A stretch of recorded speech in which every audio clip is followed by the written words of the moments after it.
Lalu sebelum Nabi Adam, siapa yang hidup di muka bumi? Aku ciptakan engkau langsung dengan tanganku. Maka kalau ahli-ahli ma'rifat mengatakan tubuhmu itu sebenarnya zahir dari nama Sayyidina Muhammad, maka beliau ketika menikahi nenek kita, ibunda kita Sayyidatuna Hawa, wanita tercantik di alam semesta. Sampai hari ini kecantikan ibu-ibu itu, perempuan, gadis-gadis, hanya sekian 0,00 sekian persen dari kecantikannya. Sayyidatuna Hawa tidak boleh disentuh sampai kemudian Sayyidina Adam bersolawat kepada Sayyidina Muhammad SAW. Dahulu Sayyidina Adam ketika tinggal di surga, diriwayatkan oleh Imam Hakim. Hadis ini sudah sering kita dengar dan disebutkan kisahnya di dalam semua kitab-kitab maulid. Namun tanda kita cinta kepada baginda Nabi Muhammad SAW, kisah ini kita ulang supaya rindu tumbuh, ma'rifat subur. Sayyidina Adam alaihissalam, awal basyarin, manusia pertama. Sebelum beliau sudah ada makhluk di sini. Kata Abah Amiruddin, beliau kakek moyangnya berasal dari Kalimantan, dari Banjar. Orang Banjar mengabarkan kepada saya bahwa batu bara di Pulau Kalimantan itu berusia 12 juta tahun yang lalu. Sedangkan Nabi Adam belum sampai 7.000 tahun. Berarti sudah ada kehidupan sebelum Nabi Adam alaihissalam. Batu bara itu bahannya apa? Fosil. Fosil lama.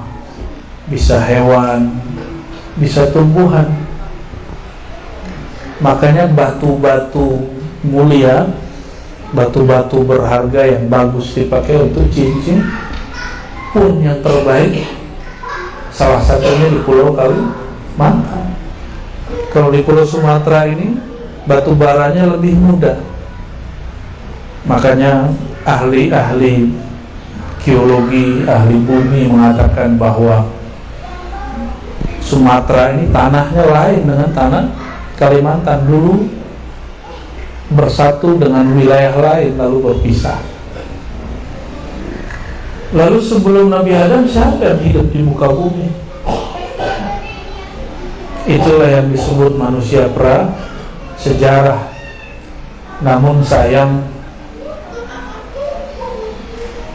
siapa namanya yang menemukan fosil-fosil itu, makhluk manusia-manusia yang dia sebut manusia kera itu, siapa namanya?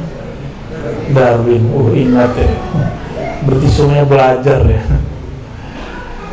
Mas Darwin ya. Mas Darwin ini orang Rusia. Dia kemudian ngumpulin fosil-fosil daripada manusia-manusia yang disebut manusia kera. Kalau saya sebutnya bukan manusia kera, sebut saja manusia pra-Adam. Manusia pra-Adam awalnya berbentuk burung, tapi kata si Mas Darwin ini, burungnya berubah menjadi bentuk monyet. Untuk kera, dari keranya, kera bongkok sampai kepada keranya agak sedikit miring sampai tegap, tapi disambung-sambungin. Jadi datanya, materinya beneran, cuma dia cocok-cocokin, nyambung-nyambungin yang gak pas. Jadi benar, sebelum Nabi Adam sudah ada makhluk mirip dengan kita, tapi bukan manusia Adami. Jadi ada manusia sebelum Adam, mirip kera betul, tapi bukan kera juga. Nah, kita beruntung bukan bagian dari mereka ya. Sayyidina Adam sangat sempurna. Nah, inilah keturunan yang di depan saya ini. Benar, ini keturunan mana nih? Keturunan yang mirip kera itu dari mana nih? Enggak ya? Enggak, kita keturunan Sayyidina Adam.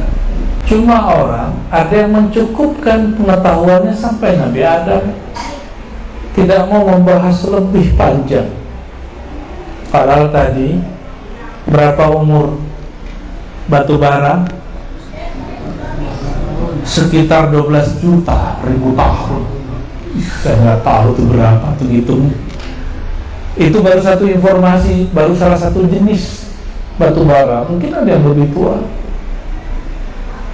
Berarti bumi ini sudah berkali-kali ada makhluk, ganti lagi makhluk, ganti lagi makhluk. Jadi dulu makhluk prasejarah itu diciptakan Allah, umurnya panjang ribuan tahun, hidup sampai mati. Allah ciptakan lagi yang baru. Bukan dia berubah wujud, mati Allah ciptakan lagi yang baru. Begitu yang lebih tepat ya. Tatkala dicipta Sayyidina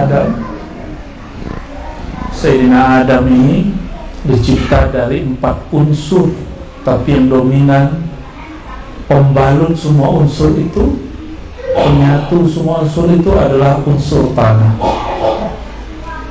Jika Allah menciptakan syaitan, iblis dari api, tapi tidak menyebutkan satu kalimat di situ. Apa satu kalimat yang paling berharga ketika Allah menciptakan Nabi Adam? Ada kalimat khalaqtuka biyadai. Aku ciptakan engkau langsung dengan tanganku. Jangan bayangkan tangan begini, karena Allah bukan fisik, Allah bukan benda. Maka kata tangan untuk sifat Allah hanya Allah yang tahu maknanya. Jadi nggak usah dibayang-bayang.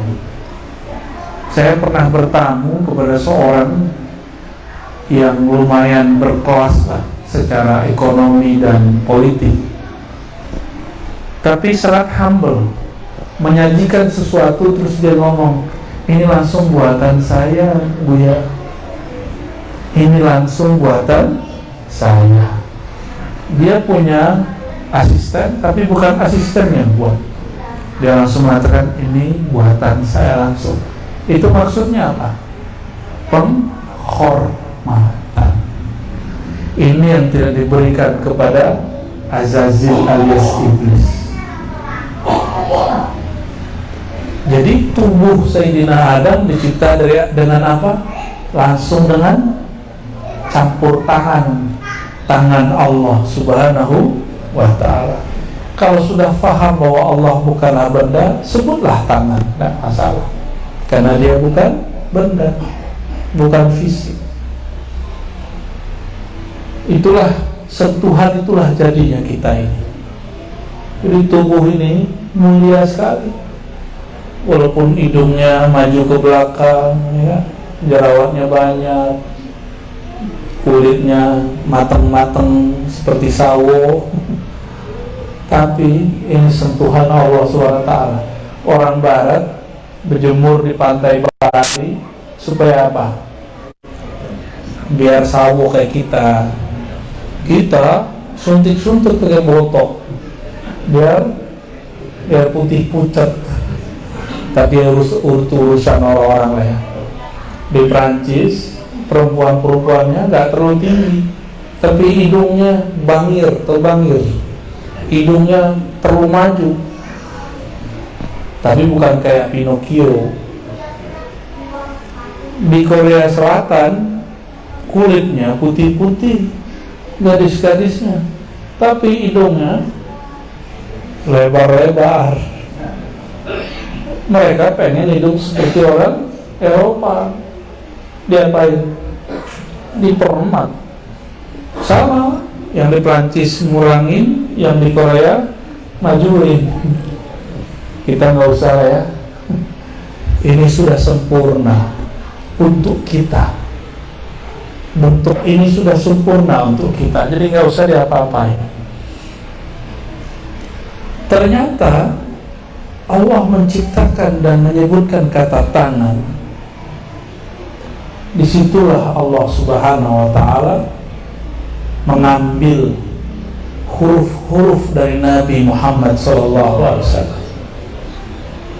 Maka tubuh kita ini tidak lepas dari huruf-huruf itu.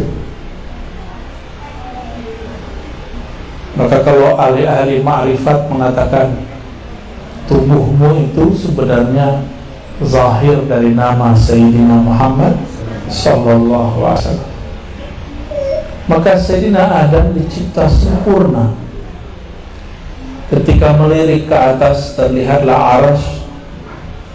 Di arsy tertuliskan la ilaha illallah Muhammadur Rasulullah. Apa kata beliau?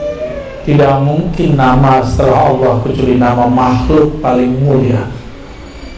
Maka beliau ketika menikahi nenek kita, ibunda kita Sayyidatuna Hawa, wanita tercantik di alam semesta. Sampai hari ini kecantikan ibu-ibu itu, perempuan, gadis-gadis, hanya sekian 0,00 sekian persen dari kecantikannya. Sayyidatuna Hawa tidak boleh disentuh sampai kemudian Sayyidina Adam bersolawat kepada Sayyidina Muhammad SAW. Bayangkan selevel Nabi Adam, maharnya sholawat. Berarti sholawat itu berharga atau bukan? Mau kaya dunia akhirat nggak? Mau? Kayaknya urusan kaya pada seneng. Seneng kalau urusan kaya, nggak mau udah susah ya. Kalau saya atau bapak-bapak ini menikah, perempuan minta mahar, pasti dia minta mahar yang berharga menurut dia, benar nggak? Ini maharnya sholawat. Berarti tidak ada waktu itu di surga yang lebih mulia daripada bersolawat kepada Nabi Muhammad SAW. Itulah sebabnya tadi sebelum mahal qiyam ditumbuhkan dulu kebun-kebun surga, pohon-pohon surga, dibacalah subhanallah walhamdulillah wa la ilaha illallah wallahu akbar. Itu adalah pohon-pohon surga.